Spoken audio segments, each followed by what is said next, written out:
will be like a pure justice, purity and justice and fair play. Everything should be in that house called White House. White represents purity and justice and fair, honesty and everything. See if they can do something, correct and change, stop some of these things that's happened to you people here someday. But it may be that inside of that White House there'll be corruption take place. That by its own corruption, lying and cheating and plundering of our people, that White House crashes. Then there'll be a house of Micah standing on eastern land someday, where world leaders be gathered. And they couldn't understand what that house of Micah meant, but we know that there's a transparent rock or thing we used to, old forever, we have that for window. It would be a glass, There'll be a house of Micah, or glass house, will be standing on eastern land someday, where world leaders are gathered. You go there, not to join them, but to bring all this knowledge and prophecies and warning to them, if they open the door. Make every attempt to get in there. First, maybe they won't open the door. Second, they may not open the door. Third attempt, they may not open the door. Go up to limit. Fourth. 3 is a sacred, but 4 is a finer one. We've done that. The hope is knowing this prophecy. Knowing the problem was so great, I'd hope in other areas. Native people knew that these United Nations were standing here for many years, 32 or 3 years, I don't know how many years now that's been here. But no place the native people were permitted to go and present something to that body up to this moment. They have Russia spoke there, they have so-called enemies, Cuba and other leaders from other countries all spoke there. But no place on this land where we welcome our white brothers, give them food and lodging, give new life, have been permitted to speak in it. So we're trying desperately to knock on the door some more. Last week, a couple of weeks ago, we have received a message that there may be some leaders coming to Hopi to speak for our elders, because during this armored conference we spent 1 week over there trying to knock on the door, but they won't permit us to speak there. We have statement written out that we find that someone from the earth, Friends of the Earth, David Brower, was given us 5 minutes. His time was given to us, but still they won't let us permit us. So we had this prepared statement for the elders I took, and then my statement for my elders, and then this statement from the elders that I represent to the young people. But they will not let us speak. So these are some of the things that have been prophesied there in 1948. And I was trying every way to bring this message to the world's attention. We need to do that. So in one of the statements, and in here too, that if White House, if the people in our area first doesn't help us, listen to us, do something about what's happening there, then we go to the White House. And we did that, and they didn't want to do anything. So now we went into the United Nations. This is our final one, 4th one. The Hopi say if they do not open it, maybe in 4 days, that maybe means 4 weeks or 4 months or maybe 4 years, I don't know. But he said it would go to the limit, 4 sacred number. If it doesn't open to us, then we are through with them. Okay, White House won't do anything. They said they're going to do justice. They're going to correct things, change things, stop things. But if they don't, then we go to House of Micah, where leaders there to help out, straighten out some of this. And if they don't do it, then we can't depend on them anymore. So then we turn our face to the west direction, ask for help from there. Then someone will come here then to really clean this mess up. They went into quite a lot of details in explaining some of these things, and it seems like we are getting close to that time. And the last time I came here, I looked through some of the books in the library here and find those swastika symbols and other symbols very similar to what Hopi. And as I went Maestro, she at the case, she had interpreted many things almost like the Hopi know. So I was impressed with that. So I brought some of the symbols at home, and I talked to the elders. They said, sure, there's somebody among white brothers and sisters, somebody's going to come up with those kind of knowledge. More and more we're going to understand that we need to get together this time. So we're stressing to the United Nations, if not this year, we hope in springtime and next summer, with the help of you people, with the help of the United Nations people, we may be able to bring world spiritual leaders from every corner of the earth to meet with us here. Our spiritual leaders will meet with them and go through meditation, prayer, and ceremony like we're supposed to do at the very beginning. Maybe out of it, through prayer of those leaders, something will come out that will give all the people who are now searching for survival, searching for spiritual things. Maybe out of it we can find a way out of this world problem without going to war, without using nuclear power or anything. But with this simple prayer, sincerity in our heart and mind, I think we can do it. Then with joy, we can put that aside. With joy, we can bring back a good life that was. Rain will come in a gentle way. No more destruction, no more flooding. No more lightning destroying things. No more great wind. Just enough to bring good rain. Things will go again. Plenty of food, plenty of things go along that way that it was from the beginning. But if we continue on inventing these things, we're going to see many things warning us, like this flooding now that's taking place. So many places, great wind become destructive more and more, tidal waves, and lightning start to hitting people and things. And we are going to suffer more if we do not stop these things. The last thing they mentioned, the prophecies, the inventions that they mentioned many things that we see here today. But the last thing that they mentioned, that be a road in the sky where people will be traveling. He said he didn't understand what that meant, but now we see that airplanes are following that route up there, carrying people. And then soon there will be someone may be able to get to that moon. And they said that if you ever get to that moon, don't bring anything from that moon down to earth.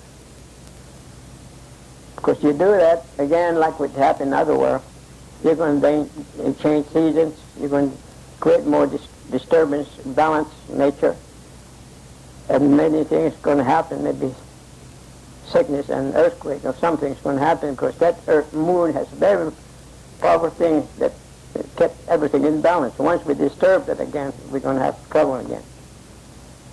And then human beings start to take male and female things, mixing them up and making much better flowers, bigger food and bigger things, all right, but you are disturbing the natural development of those things, reproduction of those things. And you may succeed in making babies in that way, but don't go beyond that. Because those babies, when they grow up like that, made that way, they're going to be very cruel. You can't handle them. They're going to be mean, destructive. We're going to have more problems in our hands if we go beyond that, they said. When you see these things develop, we're getting close to the bigger things. Especially when you see a great big house that may be invented, carrying people and things flying around way up in the air someplace. When that is fulfilled, you're going to see a lot of fires start breaking out all around us. In the west direction, there'll be a lot of fires. The east direction, there'll be more fires starting. And then south, there may be another fire. But if it starts in the north, that may be the final one. We're going to be surrounded by fire. That means maybe the war, civil war, and all that. That's exactly what's happening right now. We then go to the last stages. So they told us to try to bring this out as best we can and as far as we can. And I was willing to let my home duties go, my families, and I had to go to other places. I went to Stockholm and I had first environmental meetings there. Went to Denmark, Copenhagen, went to France, Belgium, Geneva, Rome, Puerto Rico. Last month I was down in Central America, at El Salvador for a week. Went to Hawaii. And I saw many things happening, like Hopi Prophet foretold. It's exactly what's happened in Central America. We met representatives from Peru, Colombia, Brazil, Ecuador, Guatemala, Mexico. Native people met their first time, and they know this message. They know this, understand. They are sacred places. We visited, we see symbols, petroglyphs, very similar to things that we have up in the Hopi country. Because that's where they Hopi believe that we're in all four directions and around the world. And someday we'll come back here, and this was happening here, but it seems like we have not yet realized that we are your brothers, you are our sisters, brothers. We are human beings. But from the history of America, we found out that we are a bunch of savages. We have no religious belief. We don't have anything much to offer in the way of spiritual things, so they destroy us. Went along that way for a long time. And old man said, if we're that kind of people, cannibals that eat people, he said, I don't think any white person would be here today. We'll be getting fat, eating all the white brothers and sisters coming up on land if we're that kind of people. But we know the instructions. We're waiting for our brothers, so we welcome them. We did everything according to the law of God's Spirit. Now it's up to you to recognize it. Do something about it, because all over this land, our people are being gradually destroyed. Many of them now going around with no land or home, no fishing rights, no hunting rights. Everything is stripped from us. And then look at your Bible. Look at the government officials who are doing it with your money, with your voting power. They place their hand on that Bible, which says, thou shalt not kill, thou shalt not lie, thou shalt not steal. There's other stuff in it. But that's what's happening right in here on this land. And we're trying to warn our brothers and sisters that we are running into terrible, we call it purification day. Great Spirit's going to step in soon. There's something else going to come in. And before that happens, we like to gather all the spiritual people together with us. And maybe, as I said, there's something good come out of it. And this earth is like a living being to us, a mother. From that mother we receive everything, food, everything that we see around us come from the Mother Earth. So we need to realize that we are closely related to Earth. We need to purify our mind and body and put our thought in good order so that our mother will also be in balance, be healed in that way.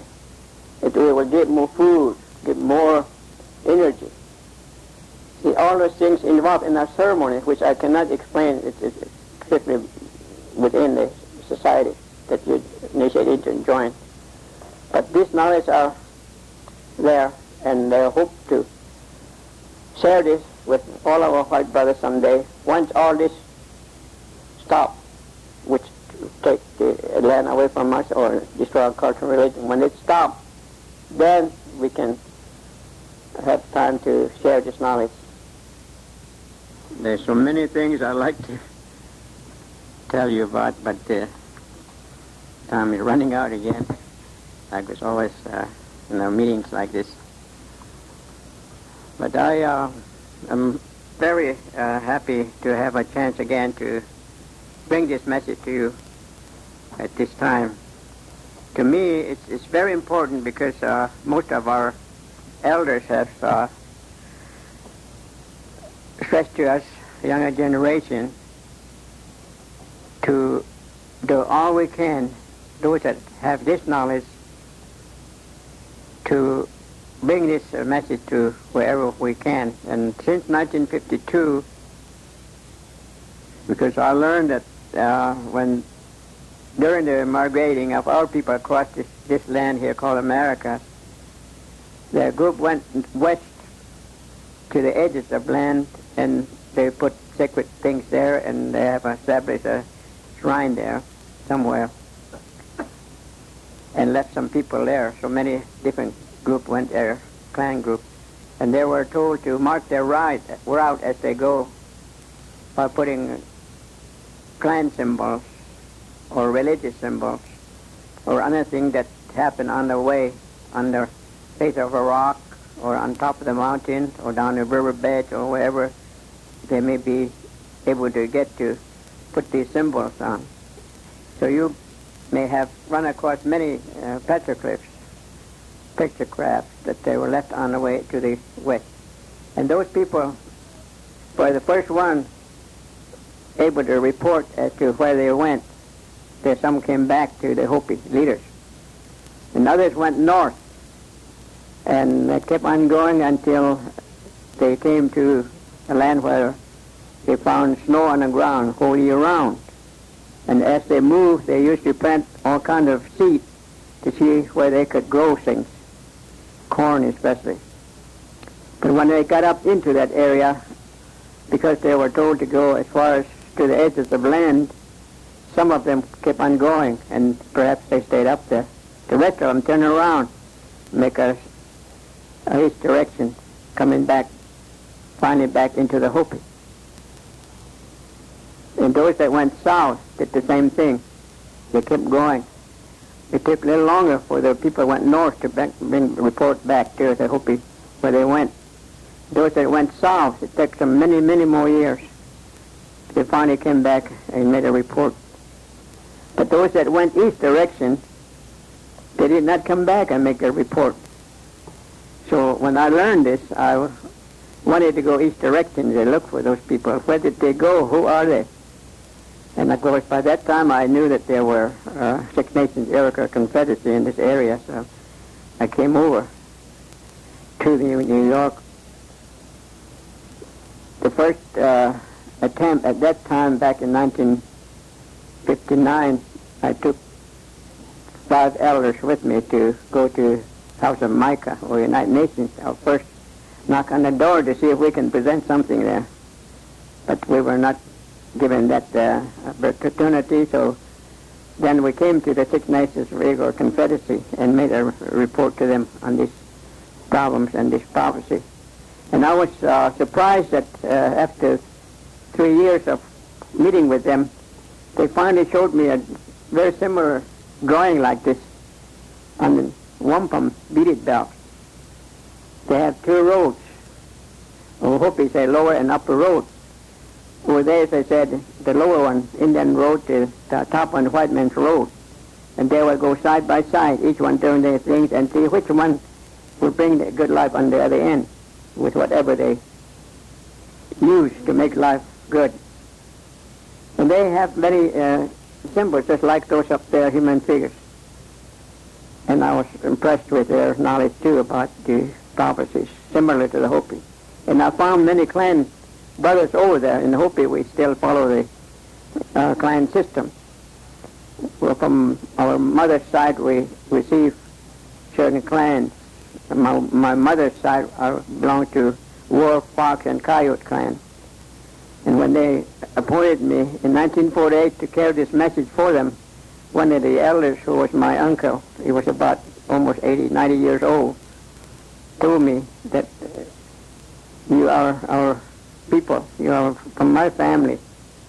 Our special mission is to help see that leaders in front of us remain to the question of law, the Great Spirit's law and nature.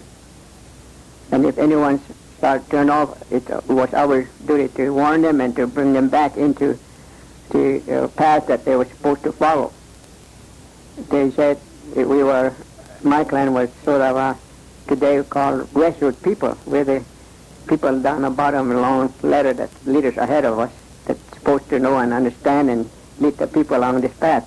But someday some may turn off and neglect it, and eventually we may have to try to get somebody to lead the people along this path, that lower path.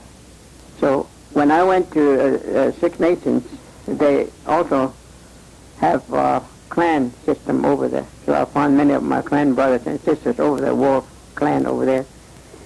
And my father's belongs to corn, rain clouds, or rivers, springs, or oceans, anything with river or water. So we, their children, usually receive something from our father's clan. So my aunts gave me a name, Banyacya. Banyacya means in water.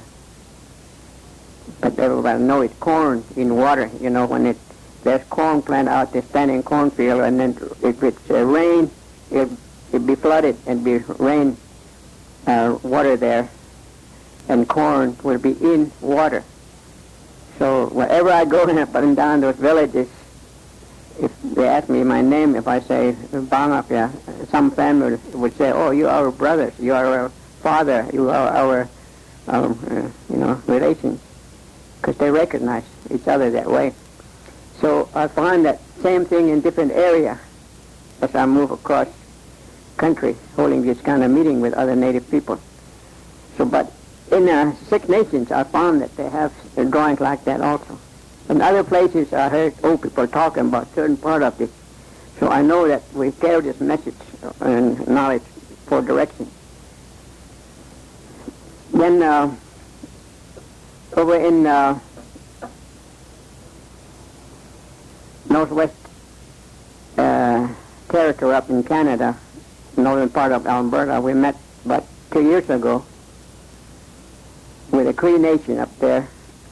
We've never had a chance to meet with them, but those old people up there were so excited about the things that I talked to them about here, because they knew that the old people talk about some things in there.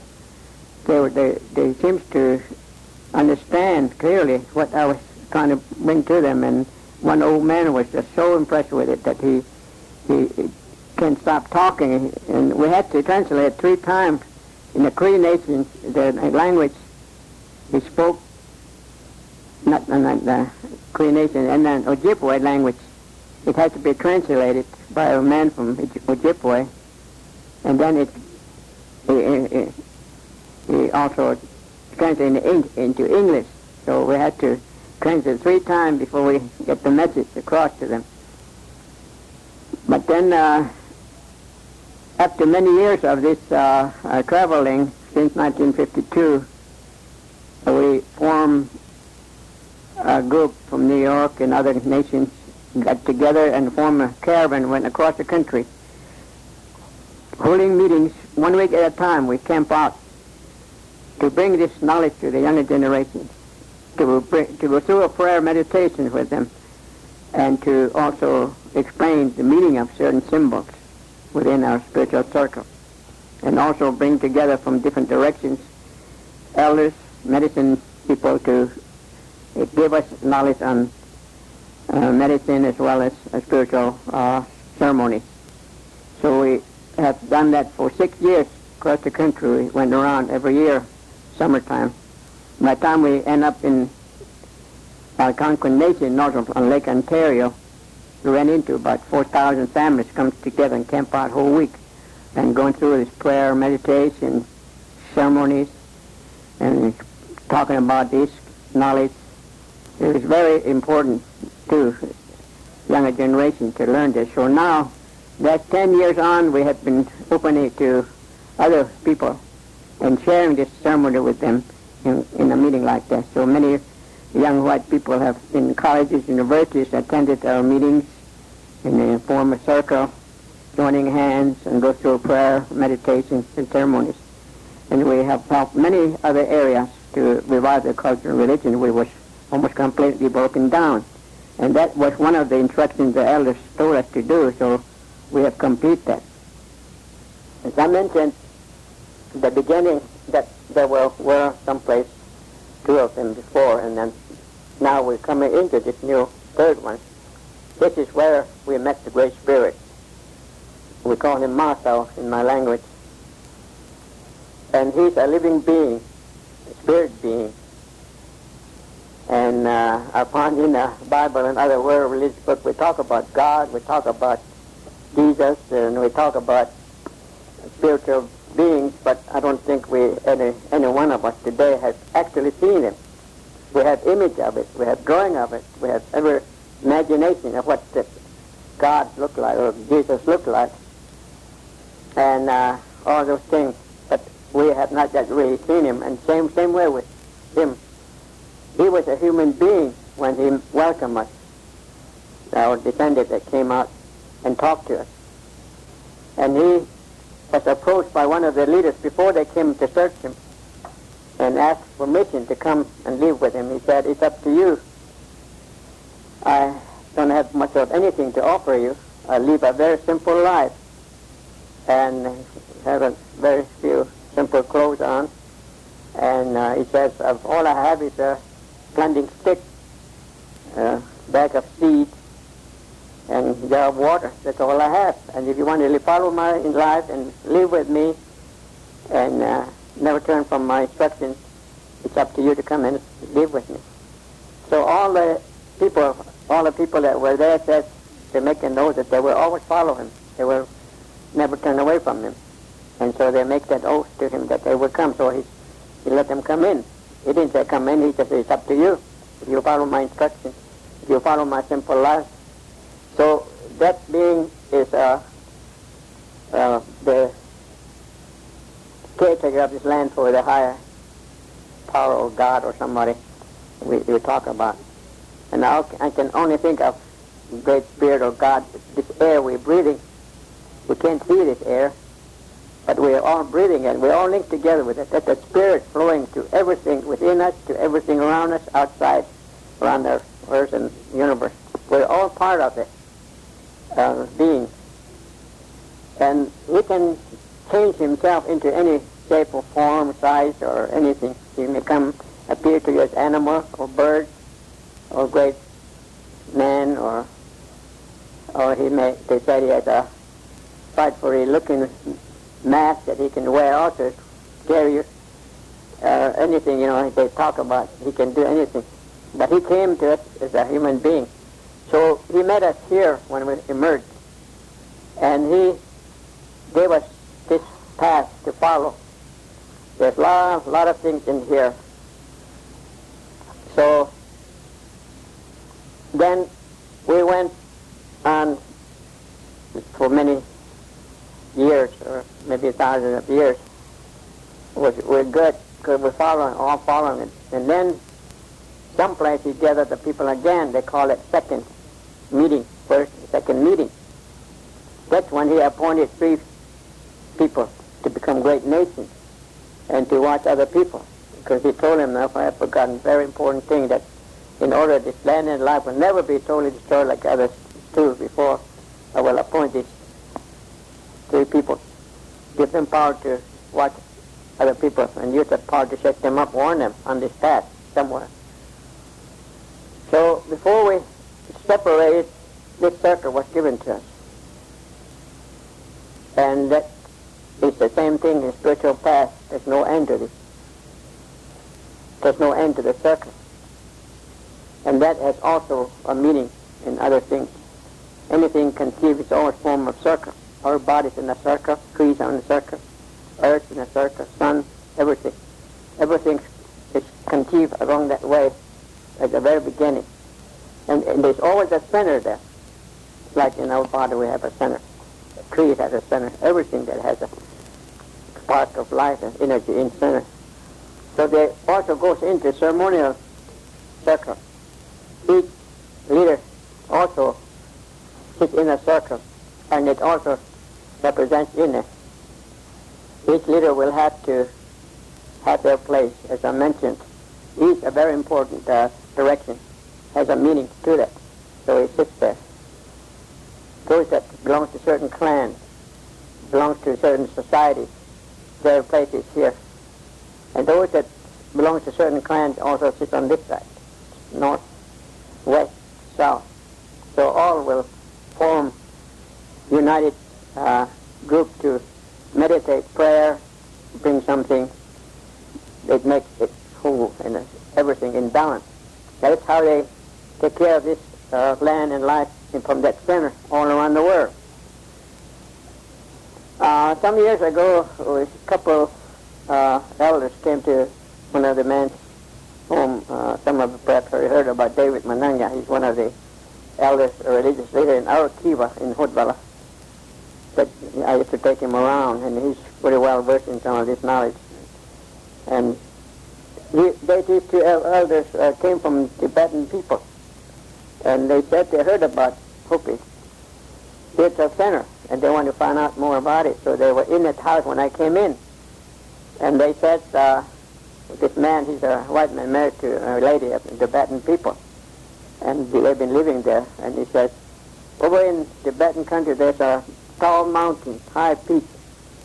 And I never checked really on this in any way, but I figured that if I start digging in that mountain and come through the earth, I might come out in the Hopi center, spiritual center, he says. And so he said he wanted to find out more about this. So I asked him about that mountain, the name of that mountain, I guess, Himalayan mountain or something. Then he said there were 2 springs on the top of it. And I asked him if they have a name for them. And he says, the lady said, yes. One's for the sun and one's for the moon. Then I asked him, in your language, what do you call sun in your language? And she says that Muni, something like Mui. And what do you call sun? He said, Tawa. And this old man said, you're talking Hopi, only in reverse. Over here we call sun Tawa, and here we call Muyao.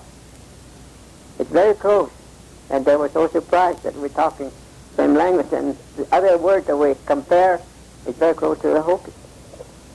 So David said, well, it's our problem that many of you, our brothers, went around the world. Some of them stay, never come back, so it's about time you come back home. And there are other nations who may be coming also, he said. So that center is very important, not only the Hopi, but other native people.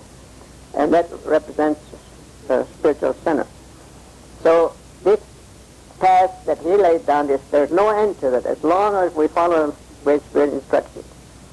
So before we start out, after separation here, or white brother separates from us, there was no road up here yet. So we put this rectangular shape on it that has a deeper meaning also, religious meaning, same as this one. So most of our key was shaped that way. Most of our plaza fell this way because it has a opening too, like this in different 4 directions. And that has a deeper religious meaning also. So we put on this path, that life, that village life, spiritual life, and everything on it. So we start going on. It was beautiful, clean. They said this land was beautiful. They described it like I found in the Bible, some place called the Garden of Eden. Everything was in order.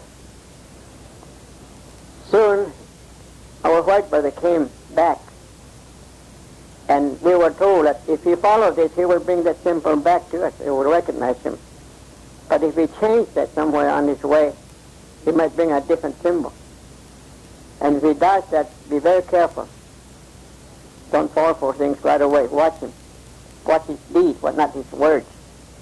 So what he does, he will know he's the right brother or not. And so when that comes, he will bring many inventions.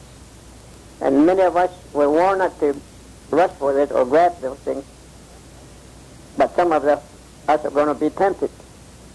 And we may start going up, then that's when this road was, that let them go on their own path. And so, first, white brother came, they mentioned many inventions. And one of them, his old man says that he would bring wagons that would be pulled by animals, or carriage, pulled by animals and carry people across our land someday. And soon that carriage can run by itself. So he said, that's a wagon, and then there's an automobile. And I've rode in them. And naturally people want to have those things. So while they were going through here, when you see these inventions, we're going to put our children aside. And we're going to do all we can to work for getting a wagon or getting a car.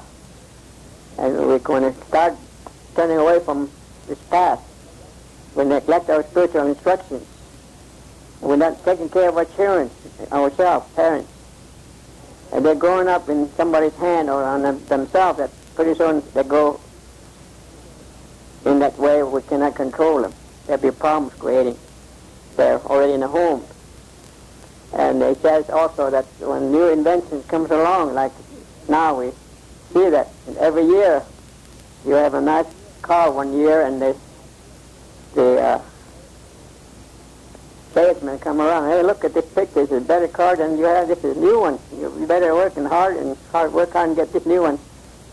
So you do. Start working real hard. That's why you're going to fight over jobs, for money, and push more people aside, and you're going to fight over, I want to get this so I can make money so I can get this car. So finally you got enough money to turn your old car in and get new one. And he says that you're going to be riding that new car tomorrow and showing off to everybody down the street. And maybe you're not very careful. Around the corner you hit somebody, or run into a tree, or fall off the cliff. That's the end of that car. You're going to be running after those kind of things in the future. We just neglect ourselves, our family, everything starts breaking up. This is what's going to happen through here. So be very careful. You can use some of it, but use it in the right manner. Many of our people, they said, then there'll be a road in the sky. They don't know what that means, but now it's airplane, be traveling up there. And then it's also, he says, I don't know what that means. Someday somebody's going to invent what we call the cobwebs. We'll be talking to each other through cobwebs. Long distance places, we'll be talking to somebody. But I don't know what that means. But today we see telephone wires look like a cobweb coming across the continent. We're talking to each other long distance places. That's the way it's going to be. He will bring that invention. And pretty soon there'll be time when we close all windows and doors tight. But way over the mountain, somebody's going to be hearing us talking. And of course that means radio, TV. And they mentioned so many things here that was known or invented just before this other world was totally destroyed. We haven't seen some of them yet. They mentioned some of those things. Then many people start going up that way like that, and we forget our cultural relations and ceremonies and everything. So this first one that was appointed shook us up, warned us, and they stopped for a while. It's like they shake that rattle, shook the world up. We have gone too far with that. So it stopped for a while, and then more advancement in scientific things, more gadgets, everything. We see it, we want it.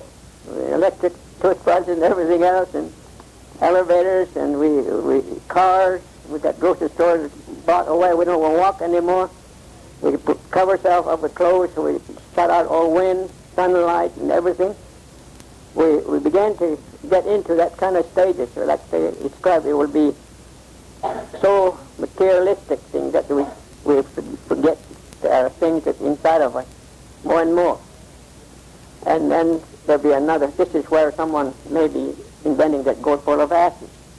I'm just going through it quickly. And now this is where the second one will rise up. Two of them will shake us up real hard with all the power they have. Then the third one then will invent more power. Like now we're facing that nuclear power. There are other powers they develop. I found out that they're also testing all kinds of chemical things. Now some of them being sprayed on the ground, plants, food, and that it was all right to kill bugs or everything, but then it's also polluting the food we're eating, and the animals, birds are disappearing because of poison are coming to that. And then the air has become so thick. Those things are explained here, and I was amazed to see that, because someday you're going to see sun rises real blood red color, and we couldn't figure out what that meant until I took those elders going across the country. We stopped in Indiana in the middle of the night, and then we traveled on some more. Early in the morning we saw a red ball of fire or something in the east appear. We had to stop and look at it. It was red. What is that? Finally it dawned on us there was so much pollution there that when the sun hit that, it was so red. And I saw the same thing going west direction one year.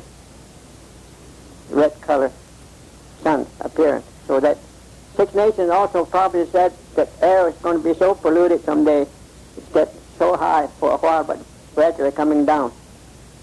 It's going to come, it's not going to go up, it's going to come down if we keep on doing it.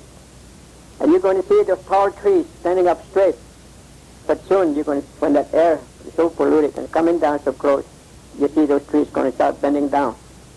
When you see that, we are in danger. I've seen so many of the tall trees like that across the country. This air will also changes the seasons. There'll be so much rain certain place. Some place be so no rain at all. Some place this wind's going to start wiping out so many areas, trees, plants. Maybe some place going to be a hailstorm in the middle of summer when it should be. Things are going to change. So those are some of the things they really explain that so clearly to us. And I see things are running just the way it is.